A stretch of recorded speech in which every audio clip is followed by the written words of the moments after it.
In this version of Die Hard, Bruce Willis gets to go home. Die Hard with a Vengeance uses New York City as its playground. Officer McClane is on the trail of a crook named Simon. When Simon says, McClane does. It is back to the Die Hard basics for Bruce Willis. Simon says. Was putting on this character like wearing an old shoe again?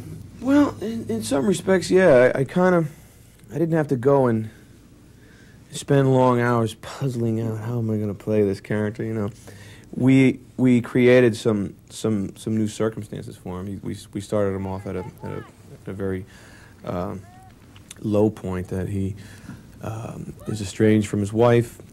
Doesn't see his kids. Drinks way too much. Has been suspended from the police force, and on the day we find him, he has a very bad headache. Are you any different physically today than you were 8 years ago when you first did Die Hard? I'm much older, much more fragile. The bones are going, the knees are shot. Didn't sprain your ankle or sprain anything? The left hook is not crisp anymore. No, I almost got killed in this movie in Die Hard 3. I almost fell to my death. Seriously. Has that ever happened before? You almost got hurt? Or have you ever been hurt? I've almost been killed a few times, never on a film before. I almost drowned a couple years ago doing some whitewater rafting.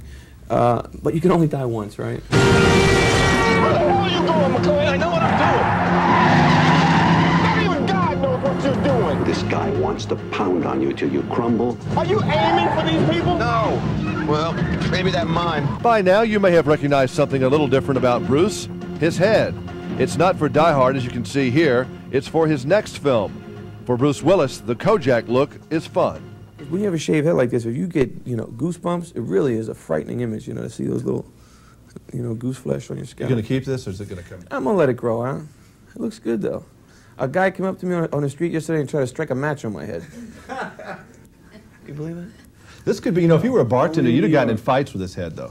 But, you got to have a lot of confidence. You got to have a lot of confidence to have your head come out like this. There's a real temptation to put a squirrel on it, I'll tell you that. A squirrel, or play tic-tac-toe, or carve somebody's initials in there. But, because if you got one of them real bumpy heads, one of them real knobbly heads, people aren't going to come to the movies.